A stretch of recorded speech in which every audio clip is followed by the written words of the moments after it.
Hola, buenas tardes a todos. Bienvenidos a un nuevo webinar de Observatorio de Recursos Humanos. Hoy hacemos doblete. Por la mañana hemos tenido uno y esta tarde tenemos otro, a cual más interesante. Vamos a abordar todos los retos a los que nos enfrentamos las organizaciones y las personas, por supuesto, como parte de ellas, a este post-COVID-19, pues bueno, que nos va a imponer medidas de higiene, de salud, que nos van a condicionar muy mucho en nuestro día a día y que van a suponer también una adaptación de todos los procesos de recursos humanos sin olvidarnos de ninguno. Para ello vamos a contar con Jesús Garre. Jesús Yabasán ya está preparado con la presentación y bueno, pues te dejo los trastos. Muy bien, buenas tardes a todos. Muchas gracias, Maite, y evidentemente al Observatorio de Recursos Humanos por organizar esta sesión. Bueno, que durante unos minutos pues vamos a tratar de alguna manera compartir, ¿no? Lo que entendemos son los retos, los principales retos que las organizaciones vais a tener, ¿no? Después de esta crisis, ¿no? Porque todo el mundo evidentemente estamos viendo la crisis, pero yo creo que es el momento ya de empezar a pensar en cómo vamos a convivir, ¿no? en el momento después, ¿no? Espero, por supuesto, lo primero es que todos estéis bien, vuestras familias, y bueno, estéis llevando esta situación pues lo más dignamente y que podáis, ¿no? Con respecto a ver si puede pasar a un poco la estructura de lo que quería compartir con vosotros, básicamente, inicialmente, pues presentar un poco para que entendáis la perspectiva de lo que luego vamos a ir viendo y cómo vemos nosotros este tema, ¿no? De explicaros con qué lentes miramos este tipo de situaciones, al final es a qué nos dedicamos, ¿no? Y pues la perspectiva que tenemos de esta problemática, que al final es, bueno, el impacto, tratar de entender un poquito mejor el impacto que ha tenido de alguna manera esta pandemia en la forma en la que hasta ahora trabajamos, intentar identificar algunos aspectos claves que vamos a tener que, de alguna manera, poner en marcha para adaptarnos a la situación post-COVID, que está ya aquí, y luego, pues, por supuesto, pues, bueno, un itinerario, unas recomendaciones, una forma de hacer, una serie de pasos, ¿no? Que entendemos pues, tendréis que ir dando pues, para adaptar esta nueva forma de trabajo a esa situación de post-COVID. Seguro que tenemos luego también tiempo de una serie de preguntas y abrir un coloquio que es lo más enriquecedor habitualmente de estas sesiones, ¿no? Bueno, ¿con qué prisma vamos a enfocar la sesión? Para que entendáis un poco qué hacemos desde Avasán. Bueno, al final somos una empresa que se dedica sobre todo al asesoramiento en operaciones que tienen que ver con la transformación digital desde la perspectiva de la tecnología. Es decir, de alguna manera ayudamos a las compañías a entender qué proyectos tecnológicos tienen que poner en marcha y con quién hacerlos. Esta es nuestra labor, es ese asesoramiento. Al final, pues nuestros proyectos habitualmente suelen ser transacciones, es decir, al final la empresa suele comprar o adquirir determinados productos, servicios, evidentemente, o de carácter tecnológico, y está muy ligado indudablemente a toda la transformación digital, ¿no? Que en los últimos años estamos viendo que es necesario que las empresas acometan, ¿no? Entonces, realmente son servicios de asesoramiento muy centrado en todo lo que tenga que ver con sacar el potencial de la tecnología para mejorar los diferentes ámbitos de negocio. La compañía es una compañía de origen californiano. Hemos realizado pues, más de 1000 proyectos de transacciones en los últimos años y bueno, pues somos realmente una empresa muy enfocada en este tipo de colaboración, ¿no? De asesoramiento. Por tanto, pues bueno, al final, después de todo este número de transacciones, pues disponemos ya de una base de información importante que nos permite y da cuerpo a todo lo que es nuestros servicios de benchmarking y research, que evidentemente intentamos entender hacia dónde va la tecnología antes de podérsela recomendar a nuestros clientes. También prestamos una serie de servicios que tienen que ver son servicios desde el punto de vista de la independencia, que ya que somos una compañía totalmente independiente, pues de validación y verificación de esos contratos de tecnología, es decir, que se están cumpliendo realmente los compromisos, los acuerdos de nivel de servicio que esos contratos tenían, bueno, a modo un poco de auditoría, por que lo entendáis. Y, por supuesto, luego tenemos también de alguna manera, actividad relacionada con la RSC, ¿no? En el sentido de nuestra fundación, que básicamente se dedica a crear capacidades tecnológicas en gente y en personas de países en desarrollo para luego exportar esos servicios y esas capacidades a los países más avanzados, ¿no? Entonces, bueno, básicamente esto es lo que hacemos y el análisis que hacemos de la situación de puesto de trabajo, de lo que vamos a hablar esta tarde, evidentemente se hace desde el prisma de cómo la tecnología nos ayuda a transformarnos, ¿no? Que es realmente en lo que nosotros nos dedicamos, ¿no? Bueno, digamos, hasta principios de marzo, ¿no? Nuestros clientes realmente estaban en la transformación digital, en cómo realmente aprovechar todas las ventajas de alguna manera y todas las posibilidades que la tecnología y la mejora de alguna manera y el desarrollo exponencial de la tecnología, la inteligencia artificial, estaban y de alguna manera proponían a las empresas, ¿no? Además, teniendo en cuenta que había una serie de empresas a las que le estaba yendo muy bien, lo que siempre hemos llamado los digital winners, las empresas que de alguna manera han aprovechado la tecnología desde el principio y están, pues, evidentemente muy por delante o están de alguna manera tomando posiciones en nuestros mercados, ¿no? Entonces, ante esta preocupación de la transformación digital, realmente nuestros clientes estaban, realmente su objetivo era cómo ellos podían de alguna manera poner en marcha proyectos tecnológicos que les ayudaran a competir en igualdad de condiciones con estos nativos digitales, ¿no? Pero esto fue hasta marzo. En marzo, evidentemente, todos sabéis que llegó este tsunami de COVID-19, que evidentemente es una cosa que se repite, parece ser, pues cada X décadas, pero desde luego los que estamos en este webinar, pues es la primera vez que lo vemos, ¿no? Hemos visto crisis sanitarias en algunos países o continentes limitados, en algunos países y continentes, como fue el SARS, o hemos visto crisis como en 2008, muy centradas en algunos sectores, como fue la subprime y afectados a otro sector financiero, o hemos visto pues crisis sanitarias también, pues a lo mejor que afectan a determinadas clases sociales y en algunos países, pues evidentemente, menos desarrollados, pues como puede ser problemas de malaria o tuberculosis, pero realmente algo que afecte a todos de una manera por igual prácticamente, pues afortunadamente no estamos habituados a verlo. Esto, indudablemente, este tsunami barre un montón de proyectos, de iniciativas, de estrategias, hace replantearse un montón de cosas. Nosotros en marzo hicimos nuestro primer COVID-19 Impact Index, que al final lo publicó esto Forbes en esas fechas. Bueno, hicimos una primera valoración del impacto que digamos, esta pandemia, este tsunami tendría en los diferentes sectores, ¿no? La conclusión, y iríamos a la línea de abajo del todo, es que prácticamente todos los sectores de actividad están impactados. Los que no son un impacto severo, tienen un impacto importante. Es cierto que hay algunos, sector financiero, por ejemplo, asegurador, o sector administración pública, que parece que el impacto es más moderado. Pero muchos de vosotros que estáis trabajando en esos sectores veréis si esto es un impacto moderado que vengan a verlo, ¿no? Porque en el fondo, aun siendo moderado, pues ha trastocado un montón de planes también en el sector financiero, por supuesto, ¿no? Entonces, bueno, yo creo que en general estaremos todos de acuerdo que el impacto es masivo, ¿no? En todos los sectores y además con una gran incertidumbre. La realidad es que el objetivo, y por eso es el momento probablemente de este tipo de webinars, no es lavarnos las heridas, es decir, realmente, oye, qué pobre de nosotros, esto es inesperado, cómo no lo hemos visto, sino realmente empezar a pensar en cómo salir adelante. Yo creo que el proceso de reflexión que han hecho todas las empresas es muy parecido a esta curva que veis aquí. Primero ha habido que concienciarse de que esto era un problema de verdad. Luego, pues evidentemente se han tomado unas medidas drásticas, ¿no? Para minimizar el riesgo y sobre todo asegurar la continuidad del negocio, medidas absolutamente cortoplacistas, ¿no? Y muy orientadas a asegurar realmente que se podía seguir abriendo la puerta cada día y encendiendo la luz. Ya estamos en el momento de empezar a recalibrar, ¿no? ¿Cómo va a quedar esto? ¿Cómo es posible que esto quede? ¿Qué tipo de operación futura vamos a necesitar?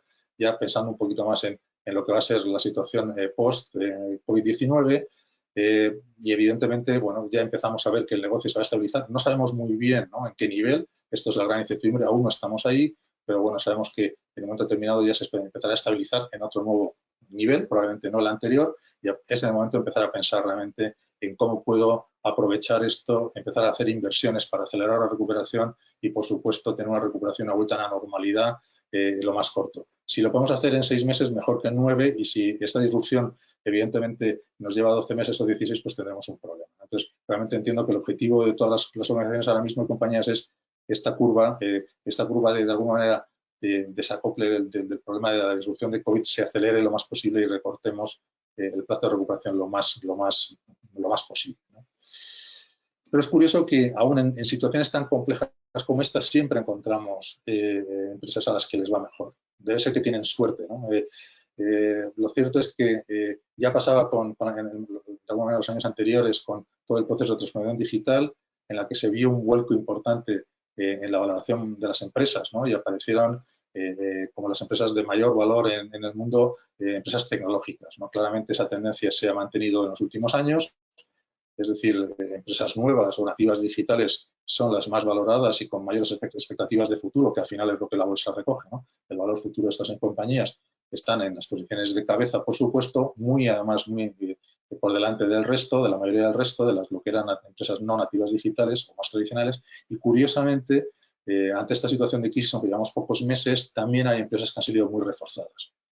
Y todos son casos, y las marcas, estáis viendo Zoom o Amazon, como siempre, o Netflix o Microsoft, o incluso pues, el laboratorio de Gilead. Al final son empresas que, independientemente de que en general la economía esté prácticamente parada, congelada, pues son empresas que curiosamente su valoración sigue subiendo pues, con subidas de más del 30%, es decir, les va bien.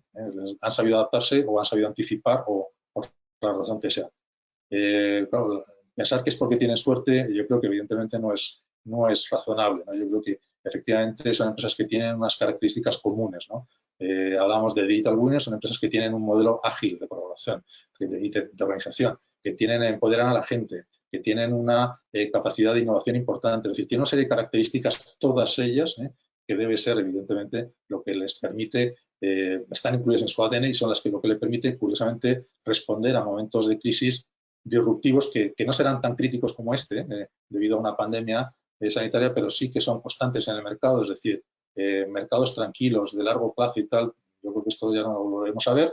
Espero que no tengamos crisis tan profundas como esta frecuentemente, pero desde luego esperar que van a ser escenarios conservadores y de largo plazo, yo creo que en ningún sector se espera ya. Yo creo que hay que estar preparados para el cambio constante y continuado y, bueno, evidentemente, elaborar y crear este ADN en la compañía es absolutamente importante. Yo creo que el reflejo de la oportunidad para aprender lo tenemos en estas compañías y en cómo lo han ido haciendo, incluso en situaciones tan extremas como este COVID, ¿no?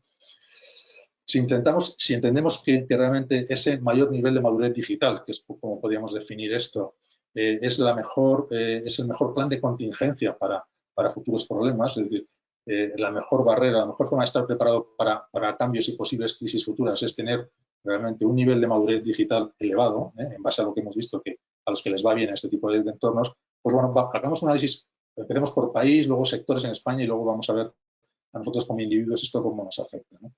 Claramente España, bueno, si realmente el nivel de madurez digital es lo que marca el nivel de preparación para poder responder a situaciones de crisis, ¿España cómo está? Pues bueno, como veis allí, y este es un índice que también producimos nuestra gente de research, bueno, estamos en una posición intermedia, no estamos en el pelotón de cabeza. España es un país que está de alguna manera en medio de su proceso de transformación digital, está haciendo cosas, tenemos pues evidentemente una agenda digital lanzada desde hace tiempo, tenemos oportunidades y proyectos público-privados de CDTI, de industria conectada.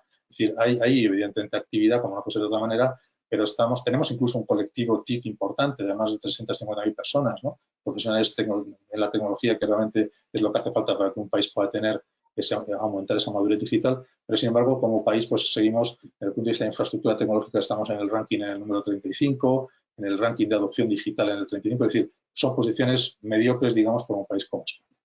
Bueno, entonces quiere decir que España está menos preparada para salir adelante de la crisis o hacerlo en un plazo de tiempo corto. Pues bueno, veremos, a ver, vamos a seguir viendo un poco algunos datos más, ¿no? Si intentamos hacer un zoom ya por sectores, en España, pues evidentemente tenemos claramente dos tipos de sectores, ¿no? Sectores con un nivel de madurez alto, que son los de la izquierda, y sectores con un nivel de madurez mejorable, ¿no? Que son los de la derecha. COVID ha impactado a todos los sectores, como hemos visto, pero especialmente a algunos de ellos. Entonces, en el lado de la izquierda, que son los sectores maduros digitalmente, pues bueno, tenemos turismo y transporte. Gracias a esto, yo espero, y creo que los datos lo verán, estos sectores se remontarán relativamente rápido. Ahora mismo están en una situación absolutamente desesperada, sabéis, con caídas del 70 o probablemente incluso 80 o más por ciento, ¿no?, de actividad. Es decir, es una situación absolutamente extrema. Pero gracias a que realmente son sectores muy maduros digitalmente, yo creo que en poco tiempo van a recuperarse. ¿Qué ocurre con el lado de la derecha? Los sectores que tienen un nivel de madurez y, digamos, entonces de protección a crisis menor, que es claramente el mayor problema lo vamos a tener en el sector industrial. ¿Y por qué digo claramente? Pues un sector que estaba muy por detrás desde el punto de vista de madurez digital y además ha sido muy impactado por el virus, con lo cual podemos esperar de alguna manera un proceso lento de recuperación que no va a ser en V, no va a ser en L, en U, probablemente va a ser un proceso de recuperación más en L, ¿no?, lamentablemente para el sector industrial, que además tiene una lógica detrás, ¿no? A diferencia de otros países como Alemania, ¿no? Aquí en España, evidentemente el sector industrial, que sí es importante, aunque no es muy grande, está muy basado en pymes, ¿no? Y entonces, evidentemente, esto explica que su nivel de madurez digital sea menor y, por tanto, va a tener que tener un proceso de reajuste importante en los próximos meses y años debido a esta crisis. Si hacemos y profundizamos un poquito más a nivel persona, como personas, bueno, ¿cómo hemos visto y cómo entendemos el nivel de preparación que tiene España y cómo vemos ante la salida de esta crisis los españoles, los ciudadanos, ¿no? Esto es un informe muy reciente de McKinsey. Como veréis, bueno, básicamente la pregunta era muy sencilla. En todos los países de nuestro entorno y al final, bueno, ¿eres optimista, eres pesimista o no sabes muy bien qué va a pasar, ¿no? Bueno, claramente destacamos por nuestro pesimismo. Es decir, la mayoría de las personas en España, evidentemente, pensamos, según este gráfico, que nos va a costar mucho salir de esta crisis y además va a ser larga, ¿no? Contrasta mucho con un país como Alemania, que es de nuestro entorno, y no digamos ya con China, ¿no? En el que evidentemente deben de estar muy acostumbrados a este tipo de situaciones y son absolutamente optimistas, ¿no? Pero es cierto que desde el punto de vista individual yo creo que la gente está preocupada, a pesar de algunas encuestas que hemos visto recientemente, y lo que dice es que pensamos realmente que el impacto va a ser duradero y va a ser complicado salir de la crisis, ¿no? Y esto es muy importante porque ya estamos hablando de la percepción de las personas, que son nuestros empleados, que son nuestros clientes, ¿no?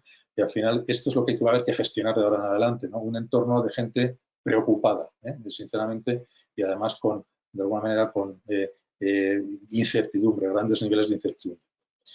Intentando un poco entender cómo a nuestros empleados realmente les va a afectar, ¿no? este contexto, identificamos cuatro tendencias, ¿no? Cuatro, digamos, cambios de comportamiento que podemos esperar como individuos y como empleados, ¿no? Y colaboradores en las empresas, ¿no? El primero, evidentemente, tiene que ver con lo que acabamos de ver, es el nivel de preocupación tan elevado y de incertidumbre, tanto económica como laboral. Esto, por supuesto, marca un modelo de relación con nuestros empleados concreto. La gente va a estar preocupada. Está preocupada por su puesto de trabajo, está preocupada, evidentemente, por su futuro, está preocupada por el sector en el que está. Hay preocupación y hay incertidumbre. El segundo tema, claramente, es la preferencia por estar y trabajar desde casa. Esto lo hemos visto, es decir, una gran cantidad de cosas que hasta ahora hacíamos fuera, pues hemos visto que se pueden hacer perfectamente desde casa. Hasta incluso la relación social con amigos, hasta pedir cenas en casa, es decir, un montón de actividades desde el punto de vista, en el ámbito personal hemos visto que se pueden llevar a cabo desde casa y por supuesto ya en el tema de trabajar, es decir, hemos visto que hay muchísimas cosas que podemos trabajar desde casa y no hace falta ir a la oficina, con lo cual va a costar sacarnos de casa, ¿no? Vamos a intentar de alguna manera estar en casa, evidentemente, lo más posible, ¿no? Hay otro comportamiento claro también, que es otro cambio importante debido a esta crisis, ¿no? Y es el apetito, el interés, las ganas que tenemos de jugar con temas tecnológicos, con explorar nuevas tecnologías, que probablemente antes había una barrera, una resistencia, no nos atrevíamos, no lo veíamos práctico, pero hemos descubierto que realmente hay un montón de cosas que pueden hacer, la tecnología puede hacer por nosotros, con lo cual ahora mismo sí es cierto que como hay apetito por probar cosas, con lo cual eso también lo tenemos que explorar como compañías y de cara a nuestros empleados, ¿no? Y, por supuesto, el cuarto tema no puede escapar, ¿no? También es que va a cambiar un montón de nuestros comportamientos y esto, evidentemente, va a impactar en cómo trabajamos, cómo queremos trabajar en el futuro. Tiene que ver con la obsesión por la salud, que esto ya veníamos de alguna manera tiempo pues preocupados por vivir mejor, vivir más sanos, pero sobre todo por la higiene, ¿no? Que es un tema que efectivamente pues esta crisis ha puesto de manifiesto la importancia tremenda que tiene en determinados hábitos de higiene, siendo el más importante la distancia social, ¿no? Lo cual esto, desde el punto de vista de entorno de trabajo y laboral, tiene un impacto tremendo, ¿no? En nuestro comportamiento. Entonces, son cuatro impactos que de alguna manera afectan radicalmente a comportamientos que tenemos como individuos en nuestro puesto de trabajo y en nuestra oficina. Y esto es lo que hay que gestionar, ¿no? Y esto es lo que la gente tiene que saber y las organizaciones tienen que saber gestionar. Desde nuestra perspectiva, como decíamos al principio, de en qué proyectos tecnológicos estábamos trabajando y ayudando a las compañías, yo os diría que relacionados con lo que es el puesto de trabajo y con lo que es el entorno laboral, que es de lo que estamos hablando, había dos grandes ámbitos de actividad, ¿no? En lo que había un montón de proyectos en marcha, ¿no? El primero tenía que ver con desarrollar el concepto de digital workplace, el puesto de trabajo digital, ¿no? Que esto, pues básicamente son plataformas, al final esto es un tema de base tecnológica, son plataformas en las que la gente y los empleados puedan colaborar, comunicarse y conectarse entre ellos. Evidentemente, en cualquier lugar, en cualquier momento y en cualquier dispositivo, ¿eh? Y hacerlo de una manera segura. Hay un montón de iniciativas que todas las empresas estáis poniendo en marcha alrededor de este proceso. Es un proceso que es gradual, se van incorporando elementos, pero al final la idea es efectivamente conseguir una plataforma que permita hacer y trabajar de esta manera. Y el segundo ámbito de actividad tiene que ver con las personas, es aumentar su empoderamiento digital, ser capaces de tener una madurez digital mayor como empleados, ¿no? Esto básicamente, el palabra DigiWorkers, que bueno, como todos los americanos tratan de poner nombre, pues al final son digital workers, son trabajadores digitales, que no se trata en que nos convirtamos en máquinas, sino realmente en saber convivir con tecnología, ¿no? Por supuesto, el convivir con la tecnología es de alguna manera distinta a como convivíamos en lo que son los robots industriales, por ejemplo, ¿no? Que evidentemente necesitan su espacio propio, no, pues los humanos no pueden estar cerca, esas grandes máquinas que veis en las fábricas, ¿no? Se trata de convivir con asistentes virtuales que son software o con cobots, ¿no? Que son robots colaborativos, que son robots que pueden perfectamente convivir con nosotros en el propio espacio de trabajo, en nuestra propia oficina. Muy habitual, por ejemplo, en todos los centros de delivery y distribución, pues ver estas máquinas que llevan paquetes. Entonces, al final, ya sean asistentes virtuales o ya sean cobots, que son estos robots colaborativos que te ayudan en temas más físicos, hay un montón de proyectos que lo que están haciendo es desarrollando la convivencia de la persona, del empleado, con ese tipo de asistentes de tecnología, ¿no? Y eso también, evidentemente, es un ciclo, ¿no? Si intentamos, estos son los dos grandes ámbitos de actividad que hasta ahora, en el que hasta las empresas estaban trabajando. No hay ninguna duda que si lo ponemos, intentamos ponerlo en unos ejes, el índice de madurez digital del puesto de trabajo y en el horizontal el índice de madurez digital del empleado, claramente, bueno, vamos a ver algunos datos, pero el nivel de avance en España no era especialmente alto, tenemos mucho camino que andar en ambos ejes, pero lo que está clarísimo es que esta crisis, este COVID, ha acelerado, y no os tengo que explicar por qué, los dos, ¿no? Ha habido un boom, evidentemente, en trabajo en remoto, virtual, y ha habido también un montón de proyectos orientados a incorporar más tecnología y reducir la necesidad de tener personas para evitar, evidentemente, ese contagio y mantener esas distancias sociales. Con lo cual, sí, claramente algún efecto ha tenido el virus es de acelerar estos dos tipos de procesos, ¿no? Por entender un poquito, y vamos a hacer un zoom en cada uno de ellos para que entendáis qué es, cómo se evoluciona en el nivel de madurez del puesto de trabajo.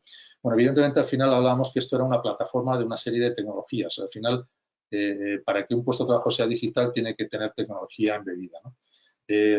No vamos a entrar en el detalle porque entiendo que además no es el foro, ¿no? Pero bueno, hay una serie de habilitadores tecnológicos que tienen que ver con contar con una serie de herramientas que te permitan colaborar, que tiene que haber comunicaciones unificadas, es decir, que sea capaz de esa tecnología de integrar texto, voz, evidentemente imagen, que además te permita conectarte, te hagas el login, pongas tu usuario y ya entres como si fuera evidentemente en tu puesto de trabajo, en tu puesto de trabajo de la oficina, es decir, tengas tu mismo escritorio todo delante, ¿no? Y por supuesto que eso lo puedes hacer desde cualquier dispositivo.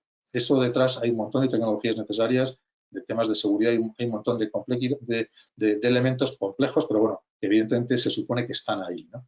Evidentemente, mejorar el hecho de tener una tecnología disponible para ser más colaborativo, para poder trabajar en remoto, no supone que ya eres un trabajador maduro en remoto, ¿no? Hay un proceso de cambio cultural absolutamente importante, es un cambio profundo de mentalidad, de forma de trabajar, ¿no? En los pasos que veis ahí en el eje, básicamente intenta reflejar eso. Lo primero es que cuando tú te vas a casa a trabajar desde la oficina, te mandan a trabajar, evidentemente lo primero es que puedas funcionar, que al final tengas las aplicaciones, puedas trabajar de una manera razonable, ¿no? Lo segundo es que ya te empieza a preocupar que lo que estás haciendo sea seguro, porque en muchos casos se ha tenido que hacer ese proceso de mandar a la gente a casa sin tener una serie de garantías de seguridad y ha habido un montón de problemas.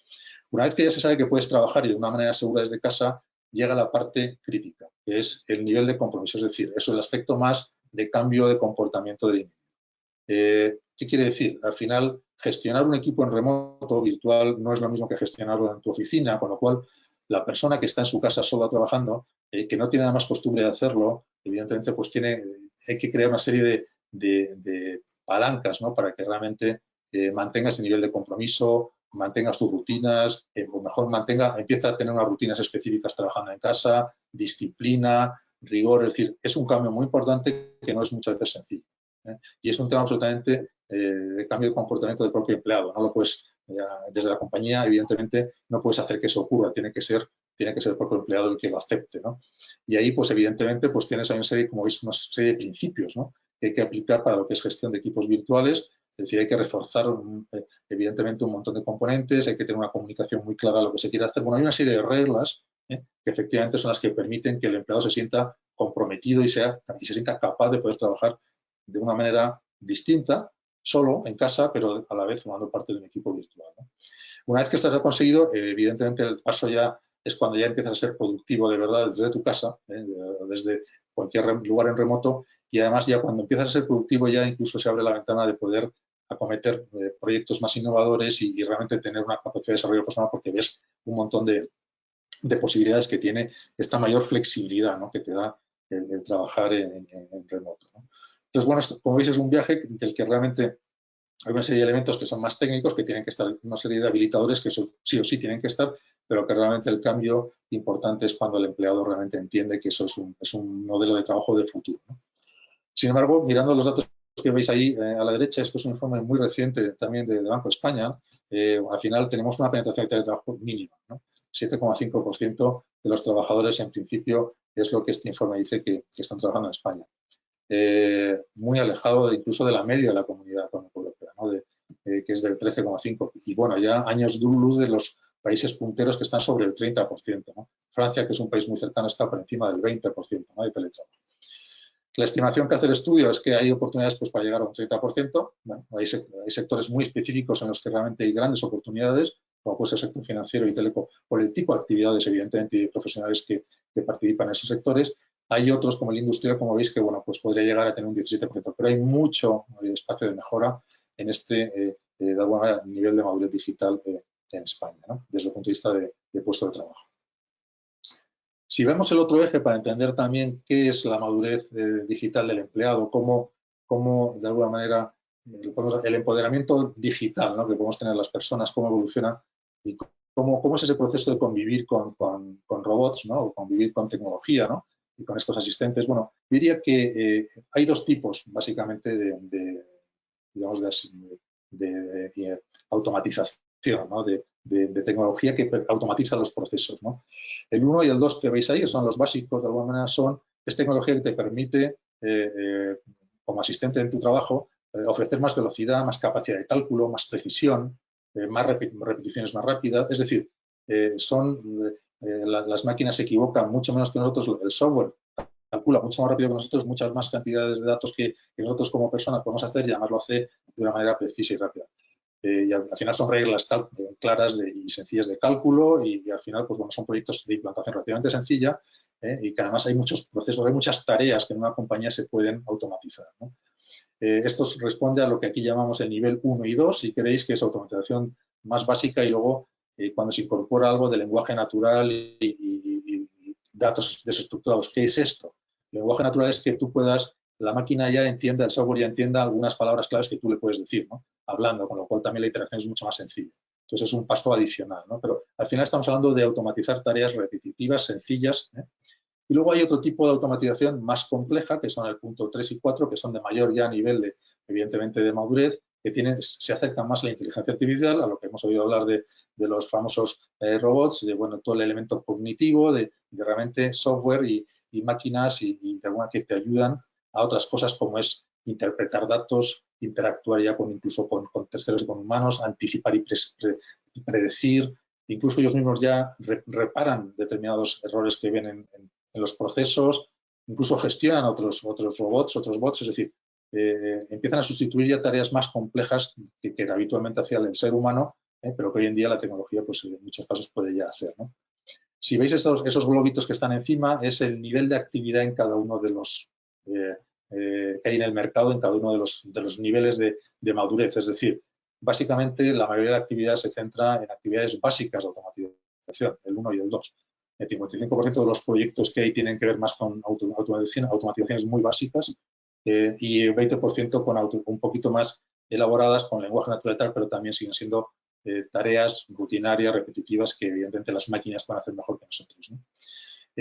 Sigue habiendo mucha capacidad de mejora y evidentemente mucha oportunidad de hacer otras cosas en digamos, niveles más avanzados de automatización. Pero también es cierto que la tecnología está menos madura y evidentemente, pues bueno, las cosas son procesos más complejos, ¿no? La principal barrera que hay para que el empleado de alguna manera mejore sus capacidades digitales y se atreva, digo, a compartir realmente este tipo de actividades con estos asistentes, ¿no? y con estas capacidades de software que tenemos, básicamente es un tema de capacidades. Es decir, hay falta de capacidad técnica en la mayoría de los empleados de saber qué es lo que la tecnología puede hacer por ti. Luego hay barreras presupuestarias, por supuesto, porque al final esto hay que pagarlo, pero en el fondo el principal problema es que la gente desconoce las posibilidades que la automatización tiene para ayudarle en su puesto de trabajo. Y por cierto, es una llamada que hacía ahí, no hay un gran miedo a perder el puesto de trabajo, es decir, no se habló mucho en su momento de que si los robots iban a quitarnos el puesto de trabajo, yo creo que se entiende que siempre al final hace falta la persona detrás, ¿no? O sea que realmente esto se trata de hacer convivir, ¿no? Adecuadamente a la persona con la tecnología. Si intentamos entonces, estos son los dos ejes, intentamos ver cómo se han gestionado estos dos ejes en las compañías, pues nos encontramos que va a haber cuatro grandes áreas, ¿no? de equipos o de forma de organizar el trabajo, ¿no? Hay un área más tradicional, que es la gran mayoría, como hemos visto, de los empleados y los departamentos actuales en las compañías. De alguna manera, cada uno de vosotros en vuestra compañía tendréis un mix distinto entre estas cuatro categorías. En algunos casos, el tradicional será el 100% de la empresa y en otros casos, pues tendréis equipos que trabajen de una manera, como ahora veremos, más automatizada o en remoto. En fin, el mix, estos cuadros no reflejan, evidentemente, el tipo de organización que hay actualmente en las empresas. La mayoría están en un entorno tradicional, ¿no? Que es el cuadro de abajo, ¿no? Es decir, con un nivel de madurez del puesto de trabajo bajo y con un nivel de madurez de empoderamiento digital del empleado bajo. La gente normalmente trabaja en la oficina con las aplicaciones y tecnología que la oficina y la empresa proporciona y además en presencial, todo el mundo básicamente en los edificios trabajando. Es lo habitual y además no tiene por qué no ser así, ¿no? Es cierto que se ha avanzado y algunas compañías han avanzado, por ejemplo, hacia la derecha, hacia el nivel automatizado. Esto es muy típico de empresas con grandes contact centers o empresas de servicio a clientes, ¿no? Al final, un contact center son un montón de agentes, son personas que interactúan de una manera absolutamente fácil con asistentes y cada uno en su puesto tiene un montón de apoyos de software, ¿no? Y realmente tiene una grandísima productividad, eso sí suelen estar en el mismo centro de trabajo, es decir, sin estar, comparten la oficina, pero evidentemente con mucha más tecnología detrás, ¿no? Muy típico contact centers, por ejemplo, es, para que os hagáis una idea, las unidades que trabajan de una manera automatizada, ¿no? En este sentido. Y luego también hay bastantes iniciativas entre lo que es el trabajo en remoto, sobre todo, digamos, en los ámbitos de tecnología, ¿no?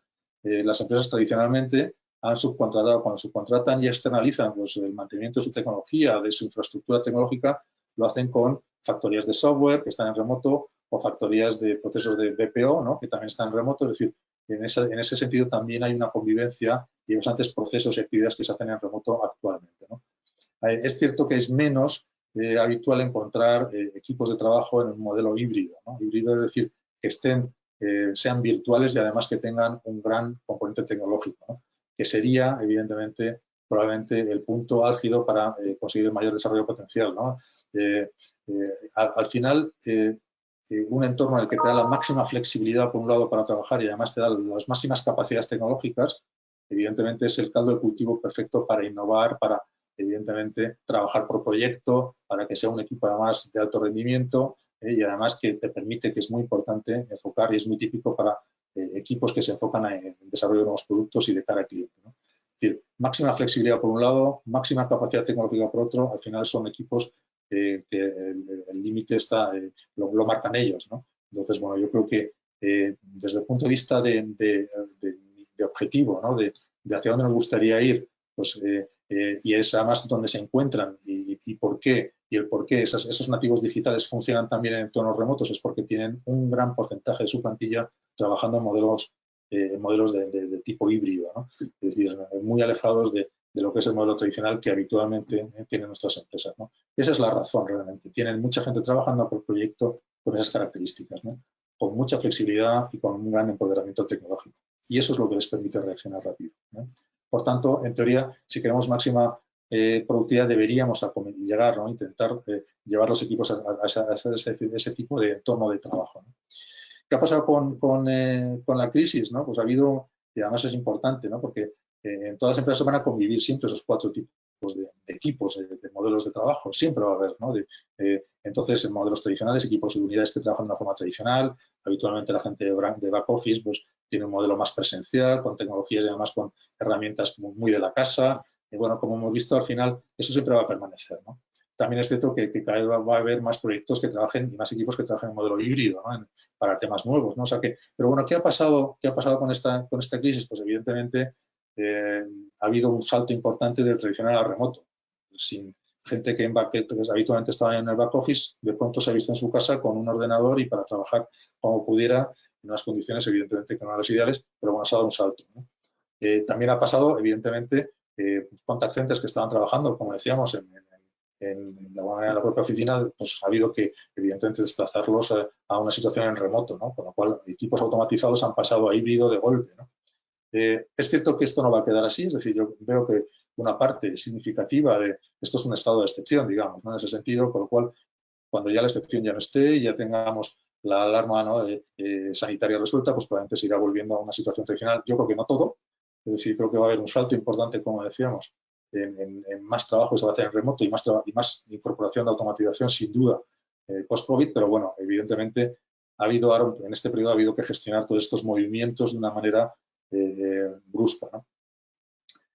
Las recomendaciones, cuando el estado evidentemente de alarma quede, yo creo que todo lo que sea salirse, ¿no? de un poco ese camino hacia crear organizaciones y modelos de trabajo híbridos que refuercen la flexibilidad y libertad por un lado del empleado y por otro lado también sus capacidades tecnológicas, todo lo que se aleje un poco de eso en el largo plazo yo creo que es frustrante y sobre todo va a crear rotación no deseada sobre todo evidentemente de aquellas personas con mayor inquietud, ¿no?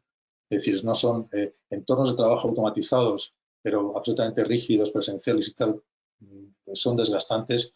Entornos de trabajo virtual, remoto, una vez más, también sin una cierta capacidad tecnológica asociada, pues al final acaban siendo también muy rutinarios, ¿no? Entonces, la gente que realmente tiene algo de inquietud va a intentar ir a buscar proyectos más innovadores y con mayor grado de libertad, ¿no? Entonces, las acciones que se puedan tomar para llevar a la organización hacia modelos híbridos, yo creo que serán recompensadas, ¿no? Desde el punto de vista de tener el talento adecuado y retener el talento adecuado en las organizaciones, ¿no? Dicho esto, bueno, de alguna manera, efectivamente parece que el camino es ir ayudando, ¿no? a que los empleados vayan hacia ese entorno de trabajo más híbrido, en el que tengan más flexibilidad, por un lado laboral, y además, por otro lado, tengan más empoderamiento tecnológico, más capacidades tecnológicas. ¿Qué 5 elementos, y de alguna manera entendemos, se tienen que analizar y se tienen que valorar para poder avanzar en ese camino? El primero, por supuesto, tiene que ser la tecnología.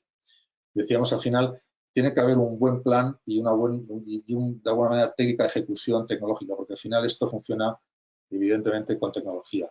Hay un gran riesgo en que si las cosas se hacen sin una buena planificación tecnológica, los proyectos se retrasen muchísimo y a pesar de haber tecnología disponible no se aplique adecuadamente. Entonces es muy importante primero definir qué es lo que se quiere hacer. Al final no todo el mundo esto no es café para todos, va a haber diferentes grupos con diferentes necesidades de trabajo remoto y de capacidades digitales, con lo cual habrá que hacer primero esa identificación de grupos de interés, de stakeholders, y a cada uno de ellos tener claro el perfil y las necesidades y de alguna manera cómo les va a afectar en su día a día de trabajo. No es para todos, ni para todas las unidades, ni para todos los departamentos. Cada uno tiene que tener su propia hoja de ruta, ¿no? Efectivamente, una vez que ya tienes claro hasta dónde quieres ir, hay que empezar a pensar en el tema de infraestructura, de cómo se va a soportar todo eso. Evidentemente, esto es un cambio importante de comportamiento, con lo cual exige apoyar a la gente en ese viaje, ¿no?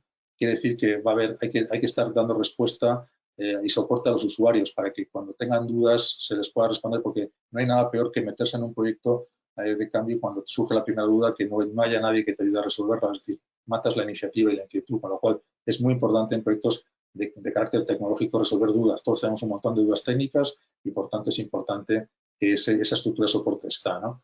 Por supuesto, luego hay un aspecto técnico importante, es decir, toda la información está en unas bases de datos en una situación actual y va a haber que migrar un montón de información y eso suele ser una pesadilla en muchos proyectos tecnológicos, en este tipo de proyectos también, o sea que tiene que haber un buen plan de migración y por supuesto hay que buscar el partner adecuado para hacerlo. Esto es muy complejo hacerlo internamente, ¿no? Las organizaciones no tienen capacidades tecnológicas, ¿no?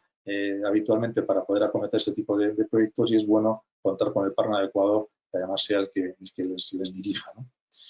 El segundo componente que hay que analizar, por supuesto, tiene que ver con los empleados, ¿no? Esto es un tema, aquí la palabra clave es confianza. Acordaros que estamos en un contexto en el que la gente está muy preocupada, tiene inquietudes laborales, económicas. Básicamente lo que tienen que ver desde el principio es que esto es bueno para ellos y que además van a generar confianza tanto en lo que es salud física como su propio bienestar mental, ¿no? Todos somos conscientes que este estado, por ejemplo, de alarma, ¿no? Hemos estado en casa recluidos, pues ha generado un estrés importante en muchas personas. Es muy difícil convivir y cambiar de la noche a la mañana tus responsabilidades, compartirlas además con familias, con hijos. Al final ha habido, y veremos los resultados posteriormente, pero bueno, son situaciones muy difíciles porque al final pues no estamos acostumbrados, ¿no? Entonces todo ese estrés evidentemente está ahí, ¿no? Sin embargo, hay que trasladar la confianza de que independientemente de que a partir de ahora sigas trabajando desde casa o vayas a la oficina, las oportunidades van a ser las mismas, no va a haber ningún tipo de problema, ¿no? Esa confianza es importante porque si no la gente va a intentar volver cuanto antes a la oficina, y probablemente se desande mucho de lo que ya se ha podido dar. Entonces, sobre todo es crear un ambiente, y insistiré mucho al final en esto, es el tema de crear confianza, ¿no? Por supuesto, hay que dejar claro también que, y hay que tener muy claro, y tienen que saber a quiénes les va a afectar más o menos. En algunos van a cambiar mucho su forma de trabajar y otros, probablemente otros colectivos, no tanto, ¿no? Luego los que evidentemente, porque esto no va a ser blanco o negro, es decir, va a haber probablemente un modelo en el que conviva gente trabajando en la oficina unos días y luego trabajando en casa, es decir, es lo habitual, que haya un componente mixto, ¿no? entre estar trabajando en la oficina y en casa, y pues serán 3 o 4 días en un sitio y el resto en el otro. Bueno, lo que es todos los riesgos, los miedos que pueda haber desde el punto de vista de la distribución física, de asegurar la disponibilidad de equipos y medios de protección. Hay un punto claro, acordaros que de los 4 aspectos en los que se ha cambiado el chip, ¿no? Esta crisis, uno de ellos es la higiene, ¿no? Y la obsesión por la sanidad y por la salud, ¿no? Entonces, evidentemente, pues bueno, todo esto hay que demostrar, las compañías tienen que tener unos planes muy claros, ¿no? de cómo se van a gestionar los espacios físicos y asegurar que todos los medios están ahí, ¿no? Y, por supuesto, lo que decíamos antes, que la gente se sienta acompañada en que va a haber un programa de capacitación, especialmente en lo que sean los gaps digitales. Evidentemente va a haber claridad y transparencia en la comunicación, mucha comunicación. Se va a incentivar la colaboración, aunque sea virtual. Es decir, hay una serie de aspectos de gestión de cambio que también hay que poner en marcha para que realmente se cree ese caldo de confianza, ¿no? Y ese clima de confianza en las organizaciones y no se vuelva de una manera irracional hacia atrás, ¿no? El tercer tema tiene que ver con que hay un alineamiento, es decir, una vez que tienes la tecnología y tienes claro qué tienes que hacer con la tecnología y además has construido un mensaje y una narrativa potente para la gente y la tienes ya embarcada, evidentemente la organización tiene que ayudar. Es decir, si se quiere realmente avanzar hacia modelos híbridos en que la gente sea más libre en ese sentido, más flexible en su trabajo y además más empoderada tecnológicamente, lo que tienes que revisar son los modelos de gestión y liderazgo. Claramente tienen que ser alineados con esto. No puedes tener un modelo muy jerárquico, muy presencial, muy de estar en la silla, muy de horas, cuando estás realmente intentando lo contrario, con lo cual tiene que haber un alineamiento de todo lo que son los sistemas, evidentemente de gestión y todas las medidas de liderazgo que se están tomando en la compañía y la cultura de liderazgo que haya. Por supuesto, tiene que haber adaptación a los programas de comunicación, de colaboración, puesto que todo eso es lo que se quiere cambiar y hacer de otra manera, ahora mucho más virtual. Y bueno, y efectivamente habrá probablemente que revisar un montón de roles, de funciones, de puestos, adecuarlos a esta nueva realidad, ¿no? En la que se va a trabajar de una manera distinta, ¿no? Con lo cual, al final, las responsabilidades también van a cambiar, ¿no? Y todo este programa, además, tiene que tener un liderazgo evidentemente, desde la dirección general, o al final es un cambio importante cultural y tiene que haber un modelo de gobierno y una estructura de gobierno que empuje en esta dirección también, ¿no? El cuarto elemento tiene que ver con los partners. Decíamos que este tipo de proyectos es muy complicado, ¿no? Acometerlos de una manera con recursos propios, ¿no? De esta crisis, evidentemente, nosotros que en eso tenemos mucha experiencia porque al final intentamos, ¿no? Poner siempre de acuerdo a 2 partes, ¿no? Y cómo se relacionan esas 2 partes. Evidentemente hemos visto que esta crisis supone un refuerzo de esos contratos, de esas relaciones, ¿no? Aquí vamos a remar todos en la misma dirección y luego ya haremos cuentas, ¿no? Esto, indudablemente, en las situaciones de crisis es donde se ven realmente los partners, quiénes son partners y quiénes son proveedores, y quién es gente con la que se puede contar y quiénes son gente con la que no se puede contar. Es época de pocos experimentos y, como digo, es de remar todos a una y en la misma dirección. y hemos visto, bueno, cómo se ha respondido, ¿no? Y todos los partners han intentado de alguna manera responder en ese sentido. Con lo cual, pues ha habido realmente un reforzamiento de la relación. Pero, por otro lado, también se ha obligado a ser mucho más transparente, ¿no? Yo creo que, y esto ya va a quedarse ahí, ¿no? Es decir, yo creo que van a ser modelos de relación con esos partners mucho más flexibles, más transparentes también, lo cual no quita que no haya que revisar determinados contratos, por ejemplo, ¿no? y relaciones actuales. ¿Por qué? Porque no sabemos ahora mismo, en estos meses ha habido contratos que se han visto desbordados, es decir, contratos que estaban pensados, digamos, para 100.000 transacciones que de pronto se han visto superados y se habla de, se ha multiplicado por 3 o por 4 el número de transacciones, con lo cual ese sistema, todo ese proceso no estaba preparado para eso y viceversa, es decir, hemos hablado antes del sector turístico, ¿no? Pues al final un sistema preparado para gestionar millones de transacciones ha caído al 90%, en el 90%, con lo cual ese grado de flexibilidad de esos niveles de servicio, de esos contratos, evidentemente, pues ahora hay un periodo, una vez que se estabilice, que va a haber que revisarlos, ¿no? Y evidentemente incorporar en esos contratos planes de contingencia, al final la responsabilidad es conjunta, ¿no? Y lo que se ha visto es que al final si el sistema se cae y esto no funciona, es culpa, da igual de quién sea culpa. El problema es que efectivamente no funciona y el empleado no puede trabajar. Entonces, bueno, todos los planes de contingencia, es decir, ahí se va a poner mucho más foco, ¿no? A partir de ahora en esta relación. Pero los partners son absolutamente una parte crítica que claramente han salido también reforzados en este y hay que analizar, ¿no? De cara a futuro. Y por último, clientes. En el fondo, si hablábamos de los entornos híbridos, lo que te permiten es responder mucho más rápidamente a las necesidades de los clientes. Decíamos que los clientes, esta crisis nos había afectado como personas a nivel individual en 4 grandes ámbitos. Hablábamos evidentemente de la inseguridad económica, pero también hablábamos de estar en casa, también hablábamos de la obsesión por la higiene, es decir, una serie de elementos. Todo esto al final también se traduce en nuestros clientes. Los clientes van a ajustar precios con toda seguridad, van a mirar mucho más lo que se gastan, ¿no? Con lo cual, pues bueno, hay una serie de necesidades que hay que tener en cuenta. Los clientes no van a querer salir de casa, con lo cual va a haber que atraerles para que vengan a nuestras tiendas. En fin, hay un montón, esos comportamientos que veíamos a nivel empleado también se van a replicar, como no puede ser de otra manera, a nivel consumidor, ¿no? Entonces, este tipo de entornos al final permiten, y además parte del business case, ¿no? Que asocian a llevar a la gente a trabajar en entornos más híbridos, es realmente entender más rápidamente las necesidades de los clientes, ¿no? La tecnología al final nos permite avanzar en 2 grandes ámbitos que son muy importantes de cara a aumentar la satisfacción de nuestros clientes y, por supuesto, el nivel de negocio que hacemos con ellos. Uno tiene que ver con la posibilidad de tener más interacciones con ellos. Es decir, el modelo de relación con los clientes en el entorno virtual es mucho más ágil. Puedes tener mucho más contactos con tu cliente porque no tiene que desplazarse ni tú tienes que desplazarte, es decir, a través de cualquier canal, nos da igual. Con procesos además que sean fáciles y fluidos, ¿no? Que puedas enseñarle un proyecto, un producto, que lo pruebe incluso y además, bueno, que incluso si pueda ser que lo compre, ¿no? Darle información adicional, aumentada, ¿no? Es decir, se pueden crear más relaciones con el cliente, más contactos y además más ricos cada uno de ellos. Y, por supuesto, el segundo bloque, es decir, el disponer de información analítica de ese cliente, lo que te permite también es personalizar mucho la oferta, con lo cual, si tienes más oportunidades de hablar con tu cliente y además tienes más información sobre las necesidades que tiene, esto solo puede llevarte a una cosa y es que el cliente esté más satisfecho y al final te compre más, ¿no? Entonces, también es importante que de alguna manera todo este modelo operativo más orientado a personas y empleados en un entorno más flexible y además más técnicamente empoderados ayuden a vender más, ¿no? y a generar más negocio con los clientes, que es importante. Ya para ir acabando. Entonces, básicamente, si queremos analizar esos 5 aspectos de manera ordenada, estructurada, pues bueno, al final como consultor, ¿no? En el fondo tienes que establecer un plan de trabajo, ¿no? Para nosotros, el proceso de análisis tiene que girar en torno a 4 grandes áreas que luego se despliegan pues, en 12, digamos, pasos o actividades, ¿no? Es un itinerario que hay que recorrer, ¿no? Para realmente saber que no te dejas nada fuera, ¿no? El primer área tiene que ver, el primer bloque que veis a la derecha es la estrategia y planificación, es decir, hay que saber hacia dónde se va, ¿no? Esto es un programa de transformación que al final tiene que estar alineado con la visión de la compañía y evidentemente con sus objetivos de negocio, ¿no? Esto tiene que, por tanto, tiene que haber un claro objetivo marcado. Esto tiene además que permitirte construir un relato, ¿no? Y una narrativa potente para embarcar a la gente en el cambio y, por supuesto, tiene que haber un equipo que lo impulse, ¿no?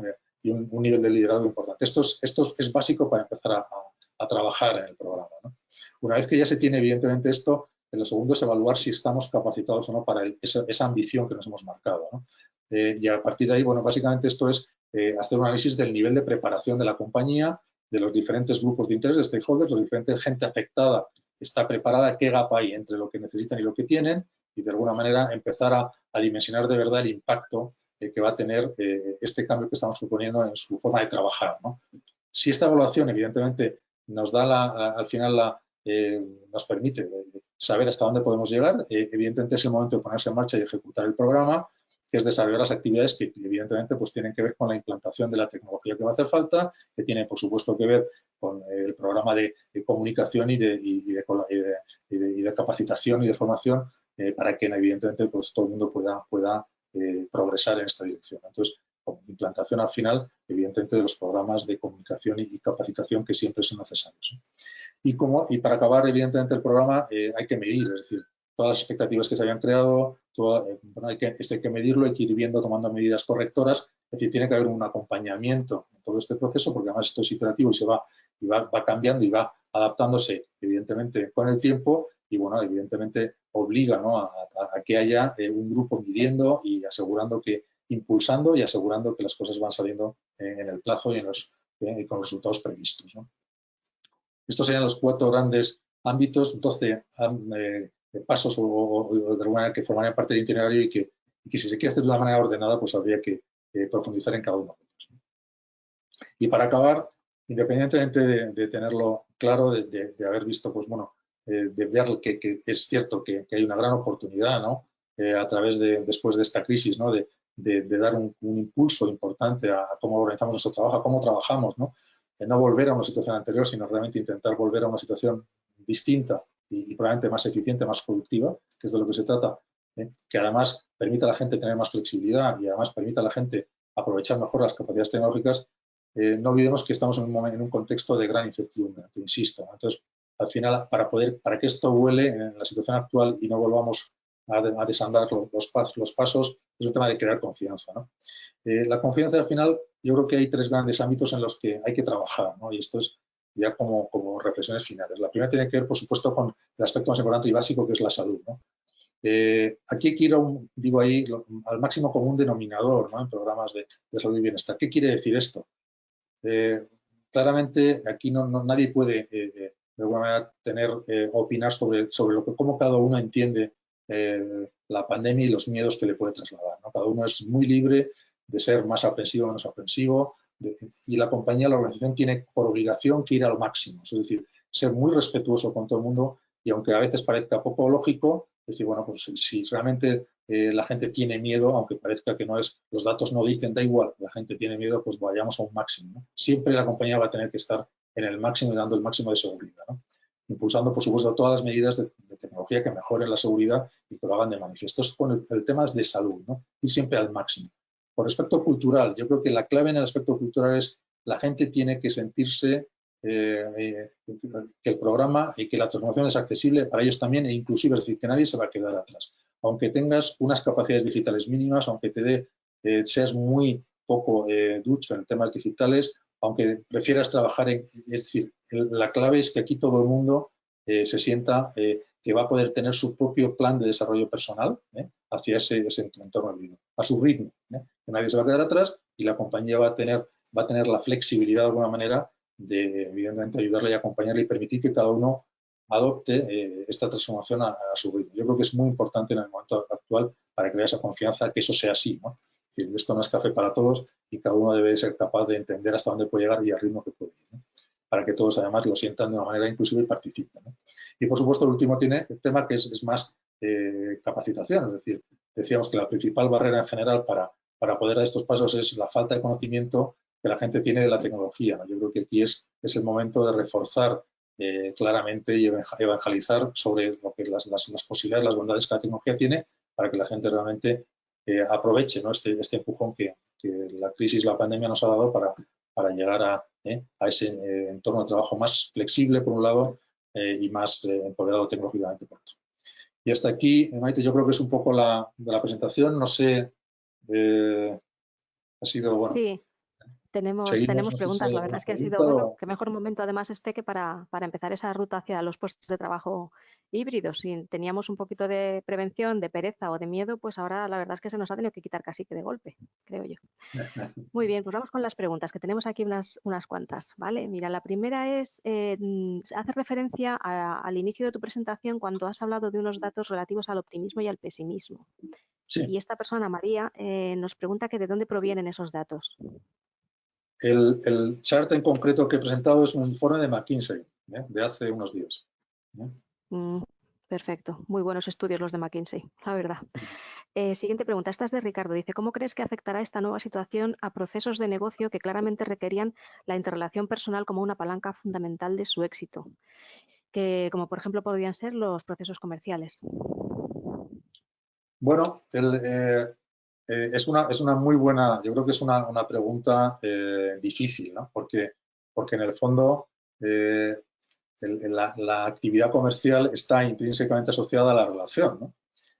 Bueno, yo creo que no hay más cercanía y más importancia en la relación que en las familias, ¿no? Y nos hemos reinventado en cómo nos hemos relacionado, ¿no? O sea, si somos capaces de con amigos, ¿no? y con familiares organizar actividades lúdicas a través de medios digitales, ¿cómo no vamos a ser capaces de revisar nuestros procesos comerciales, de relación comercial con nuestros clientes y convencerles, ¿no? También de la bondad de nuestro producto? Es decir, yo creo que si lo hemos hecho en un entorno familiar, que es mucho más complejo, estoy seguro que vamos a ser capaces de inventar aquellos medios que nos permitan, de alguna manera, reforzar esas relaciones, aunque en este caso sean virtuales, ¿no? Estamos viendo un montón de iniciativas que tienen que ver con relaciones, es decir, para reforzar ese tipo de relación y esa actividad comercial, pues con no sé, catas de vinos virtuales, cenas virtuales, es decir, la imaginación al poder, ¿no? Pero efectivamente es un gran reto y aquí el cambio lo tiene que hacer,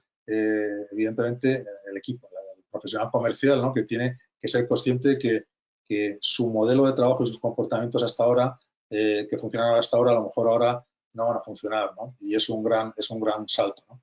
Entonces, bueno, tiene que entender eso, pero bueno, si hemos sido capaces de hacerlo a nivel personal, con nuestra familia y amigos, y nos lo pasamos en grande, yo imagino que estoy seguro de que seremos capaces de hacerlo con clientes y venderles lo que queremos venderles. Bueno, de hecho ya hay empresas que están empezando a hacer estudios de cómo ha afectado todo esto, pues un poco al clima, a la conexión y tal. Y en concreto en un par de empresas me han dicho, dice, esto nos ha unido internamente mucho más y nos ha ayudado a conocernos más también. Así es que, bueno, pues de todas las circunstancias hay aprendizajes buenos. Los habrá malos, por supuesto, porque también habrá toca reflexionar sobre todo eso, pero bueno, los buenos tienen que ayudar para impulsar, ¿no?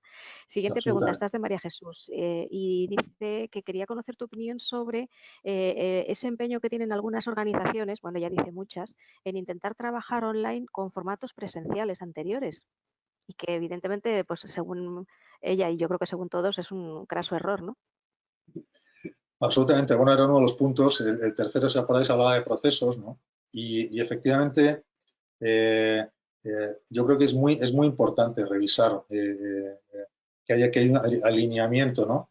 Entre cómo se trabaja los procesos, cómo se hacen y cómo de alguna manera se aplican esos procesos a un entorno digital virtual, ¿no? Es decir, igual que hay que revisar los puestos de trabajo, en algunos casos las responsabilidades, las funciones, las tareas, parte un poco de ahí. Es decir, yo creo que no es una buena solución tratar de replicar un entorno presencial en el entorno digital, ¿no? Hablábamos que básicamente la forma de comunicar las cosas es distinta, la forma de gestionar un equipo virtual es distinto, hay que ser más claro, más preciso en las instrucciones, hay que tener un feedback continuo, se va a un modelo, el modelo presencial por definición es por resultados, es decir, no es estar, ¿no? Y por tanto, el modelo virtual quiere decir es por resultados. Al final lo que importa es el resultado que el equipo saca adelante, no es si has estado o no has estado presente. Es decir, cambian un montón de temas que si no acompañan, evidentemente no hay ese alineamiento sistémico, no va a funcionar, ¿no? Porque no se pueden extrapolar principios y políticas de entorno de gestión presencial a virtual tal cual, ¿no? Hay que revisarlo, absolutamente de acuerdo. La penúltima pregunta es, ¿cómo se puede evitar la tendencia a volver a lo anterior, a un entorno más presencial? Porque de hecho también se está detectando que hay gente ahora mismo que está pidiendo volver a trabajar en el entorno físico habitual. Yo creo que, fíjate, en la gran mayoría de los casos es por la incertidumbre, Maite. Es decir, la gente quiere volver a lo anterior porque no se fía que si a partir de ahora trabaja desde casa vaya a mantener su puesto de trabajo en las mismas condiciones, no se lo vaya a quitar, no vayan a amortizar el puesto de trabajo, y entonces quieren estar allí agarrados, ¿no? Yo creo que esa es la reflexión de mi última transparencia, ¿no? Al final es la confianza. Yo creo que hay que trabajar mucho en dar confianza a la gente.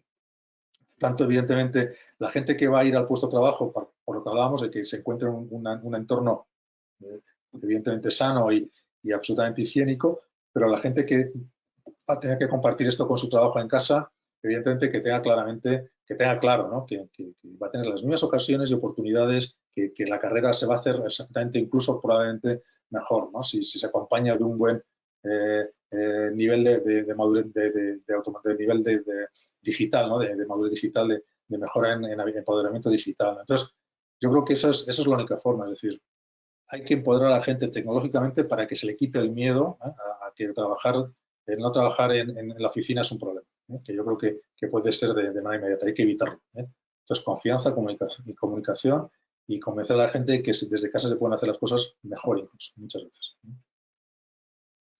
Bueno, pues ya vamos con la última y estaba en torno al grave problema que también se empieza a tener ahora sobre el presencialismo o el presentismo, el absentismo desde casa.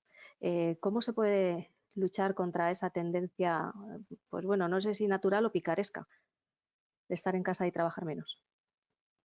Bueno, es que hablábamos de alguna manera la necesidad de cambiar el modelo de gestión, ¿no? De virtual, ¿no? El modelo de gestión virtual, al final la responsabilidad es del equipo y es de resultados, no es por estar. A mí me da igual si estás o no trabajando en casa, ese es tu problema y hay que ir a resultados, ¿no? Y efectivamente eso exige que esa persona que trabaja desde casa tiene que tener una serie de objetivos muy claros, tiene que ser objetivos cuantificables, instrucciones, como digo, absolutamente claras de lo que tiene que hacer. Hay que evitar las dudas. No es trabajar igual que trabajas en la oficina, ¿no? Desde casa. No, no. Las reglas de comunicación son diferentes, las reglas de asignación de trabajo son diferentes y va en paralelo, ¿no?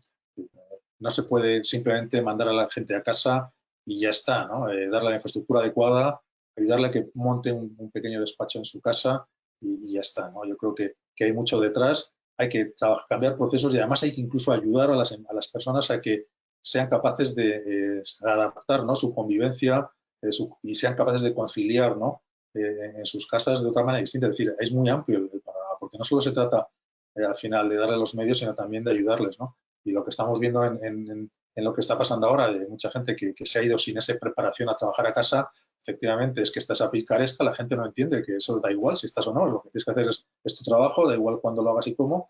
Y luego otro tema también es que se ha visto es que se ha dificultado muchas veces la conciliación, ¿no?